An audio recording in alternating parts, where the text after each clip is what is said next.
What is going on, Sakurai clan? So, I'm sure y'all, all of you have probably heard the news that Disney finally got their plan working in motion with Fox, and now we should be expecting a Fantastic Four movie or an X-Men movie very soon, uh, thanks to Disney pulling off their grand master plan to get the MCU to be the best it could possibly be. So with that being said, my good friend Daniel, who you probably have heard from, um, when we talk about like a lot of Marvel movies and stuff, like we do when I do my Marvel movie reviews, that's him. But he sent me this video a while ago, and I've been wanting to do it ever since like the news has been dropped about Disney and Fox having merging, having this plan. So without further ado, let's have a look at Comics Explains Disney's plan for the X-Men. All right, let's go. Guys, this is Rob. If you guys enjoy my content, make sure you hit the subscribe button and make sure you hit that little bell so you never miss out on my sexy voice. What's going on, guys? This is Rob, and we're going to be dangerous in this video. We're going to kind of turn this into a statement to Disney, if that really makes any sense. And the reason why is because Disney is expected to announce, if they haven't already, that they have the X-Men and the Fantastic Four. Right. And if we're being honest with ourselves, anybody who believed that Comcast was going to win the bidding war between themselves and Disney over the Fox I didn't believe that was shit. really kind of kidding themselves. I didn't believe that Disney shit. wasn't going to win just because of the amount of money Ain't full of that crap. has I ain't believe and none the of amount that. money they stand to make by having the X-Men and the Fantastic Four in the Marvel Cinematic Universe. Right. It also includes the Avengers and all those different guys. And so, really, it's what the fans wanted, it's what Disney wanted, and it's worked out in the end for us. And so, Damn right. in reality, it really kind of depends on what direction we go in now. Like, it's really exciting to see what happens. But we previously did a video series where we talked about the X-Men in the MCU, which is to say, splitting it into phases. And that was really based more on if we had like a phase dedicated strictly to the X-Men. The reality is that wouldn't happen. You know, it'll be a while before we see the X-Men in the MCU. Sure. But in truth, we would see them sort of folded in alongside everybody else, right? Right. We wouldn't. You would see it in addition, or I guess, in a manner akin to like Thor and Iron Man and Captain America and stuff like that. Like it wasn't like Phase 3 was all Captain America. It might as well been, but it wasn't all Captain America.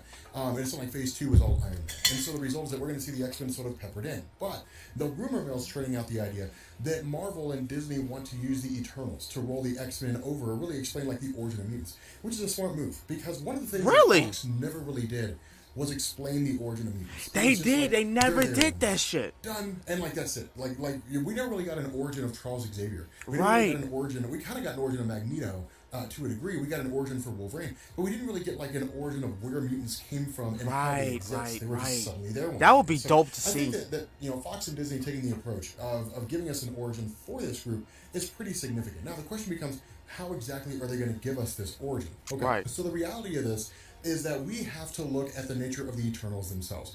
So the Eternals in Marvel Comics are one part of an Earth-based evolution. Is really for lack of a better word, not really evolution so much as gene tampering. So back in the 1970s and then really in 1960s and even go back to 1940s with Captain America comics, you had Jack Kirby and Joe Simon.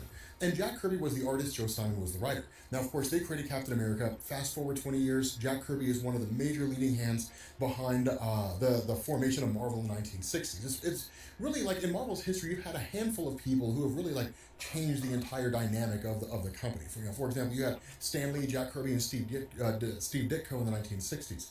And then you had Roy Thomas in the 1970s. And then you had like a lot of other writers that came after that and artists and different things like that. Chris Claremont for the X-Men and Jim Lee for really the X-Men after Claremont, Scott Lobdell, a lot of these guys who have contributed huge things to the various mythos over the years. Walt and Louise Simonson, for example, wrote X Factor. If you don't know what that means, it doesn't matter. But they were like the 1-2 punch of the X Factor comics, and so the ones who originally made them. So when it comes to the Eternals, what had happened was in the early 70s, Jack Kirby didn't really like how he was being treated at Marvel, which is to say, it was basically all the credit going to Stan Lee. And so what he ended up doing was basically leaving, and he took off and he went to DC Comics. At DC Comics, he wanted to create a whole line of publications called The Fourth World, and they would be totally separate from the rest of DC. So they wouldn't cross over with Superman or Wonder Woman or Batman or Flash or any of those characters. It would be totally separate. And that's where you got characters like Darkseid and the New Gods and the Forever People and the Anti-Life Equation and things like that.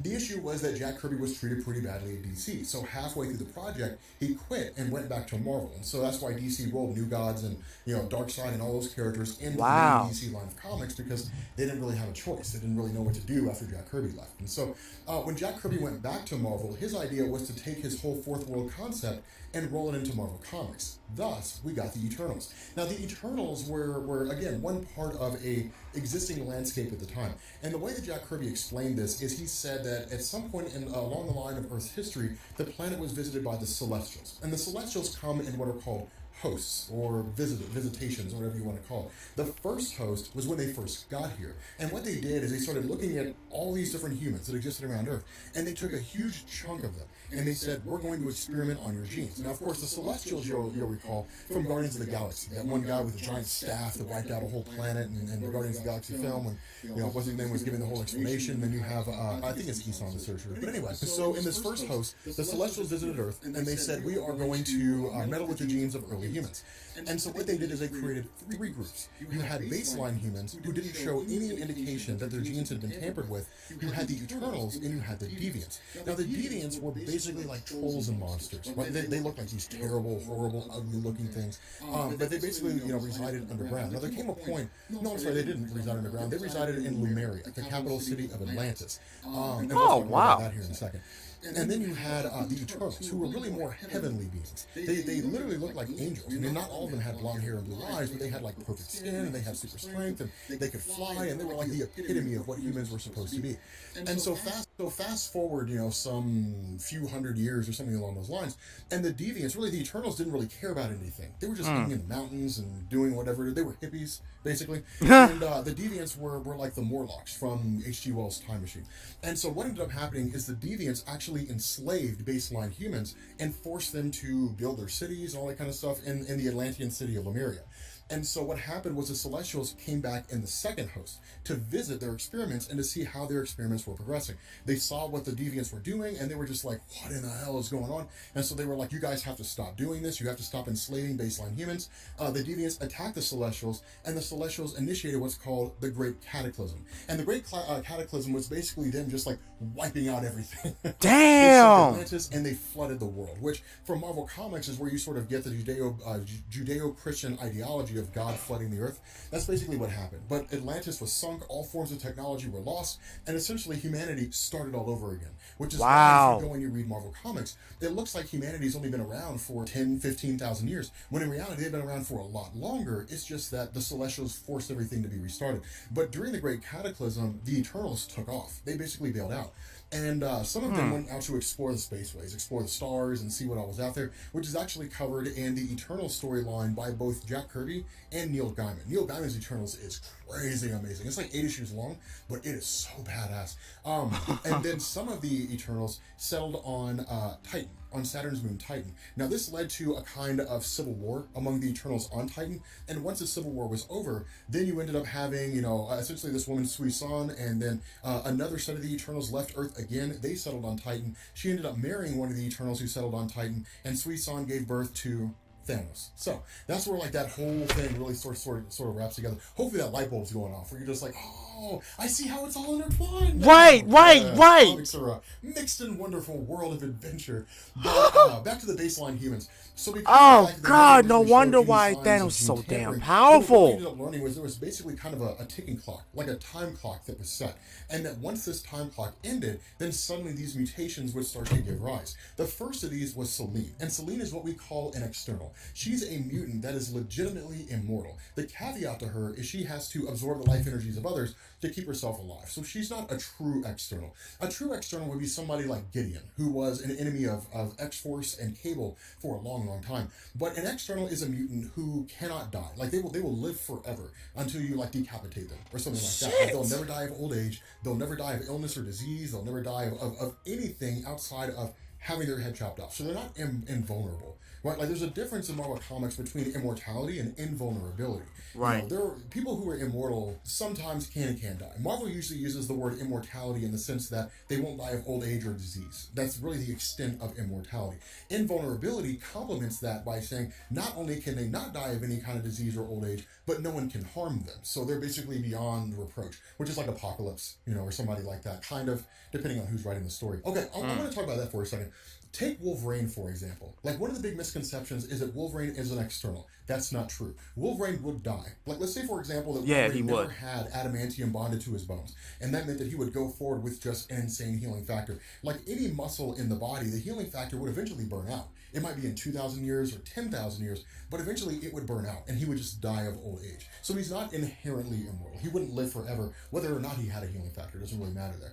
But the fact remains, you know, getting into this idea of the, you know, getting back to the baseline humans, when Selene's powers first manifested, she just kind of roamed the earth. And that was like 10,000 years BC, you know, 10,000 BC in the Hyborian age, I think it was. About 5,000 years later, Apocalypse rose. And Apocalypse started, you know, traveling around the world and basically forcing people to worship him as a god and different things like that. And then, like, over the course of, you know, that next 5,000 years leading to the year zero, essentially, what you ended up having were, like, various mutants here and there who would pop up occasionally. It wasn't until the 1960s that, like, suddenly you had this huge explosion of mutants. And even a little bit before the 1960s, like, probably around the 1930s or 40s is when you started having this huge explosion of mutants. That's one of the reasons why the event of Weapons Plus was launched and Project One or Project Rebirth or Captain America was created in order to combat the mutant threat. That's kind of a fun fact a lot of people don't know. Captain America was originally created in the Marvel Universe to stop the mutant threat. World War II was a test bed. It was a test to see how well he would perform when he was going against like insurmountable odds. And then from there, he would be the first in a long line of super soldiers that would wipe out mutants, essentially. That would be like so he was police force. Oh, wow. That all goes back to the very, very, very early stages of Project Wide Awake,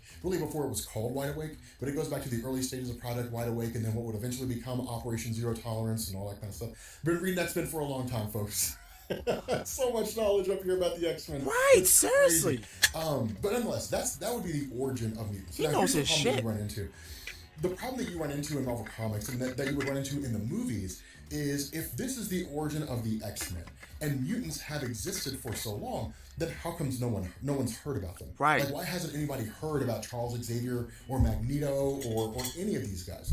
Well, the answer to that comes in the origin of mutants in the Ultimate Universe. And that's what I think Marvel is going to do. I think that's what Marvel and DC are going to do. Because it's the easiest way to do things. They should blend both universes together.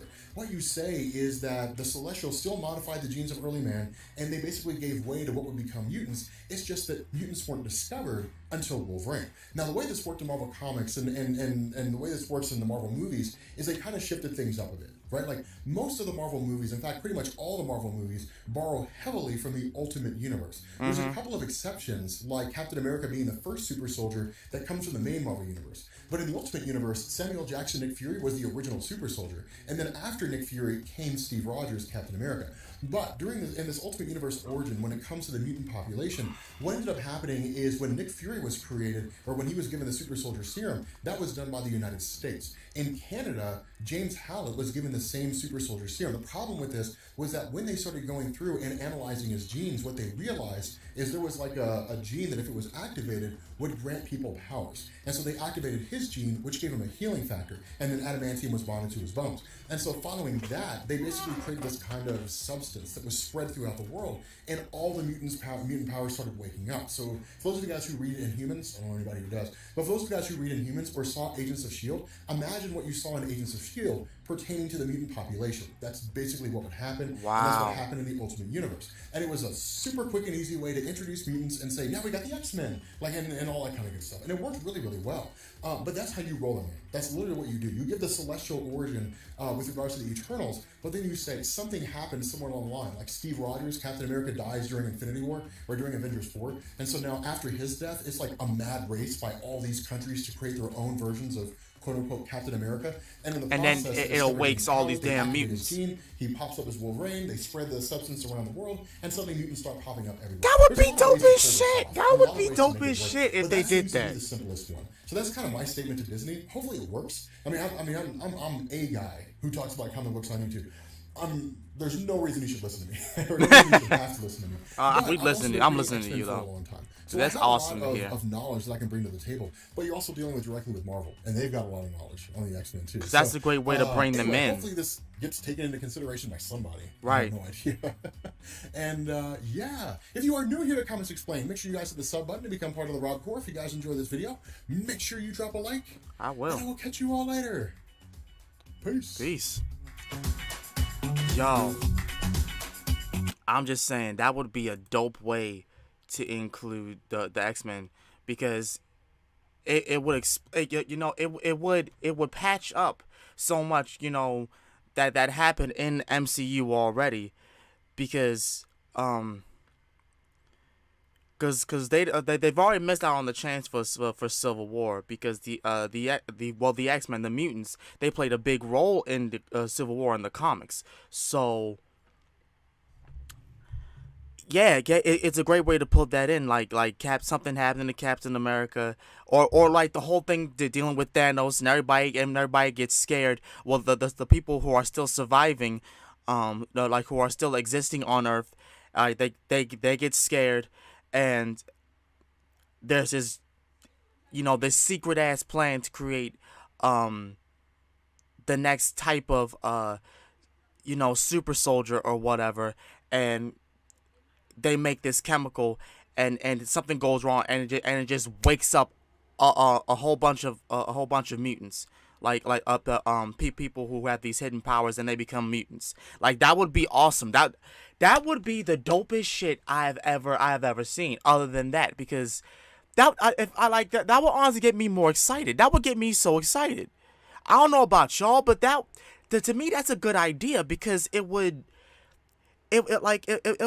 capitalize so much that we've been missing in the MCU regarding the X-Men. I don't know what they're gonna do about Fantastic Four though. I don't know what they're gonna do about Fantastic Four, because that's a whole nother can of worms. That's a whole nother can of worms. But they can do it. If they can do Incredibles 2 and that was dope as shit, they can do Fantastic Four. I'm just saying. But anyway, yeah, that's going to be it for this reaction. I hope you guys enjoyed it. Hope you guys go to Comics Explained's channel. He makes a lot of dope content, and he explains a lot about what he's talking about very well. And if you guys did, please make sure to like, comment, and subscribe. Go to his channel and check out his shit. Until then, this has been The Real Sakurai, and I hope you guys have a fantastic weekend.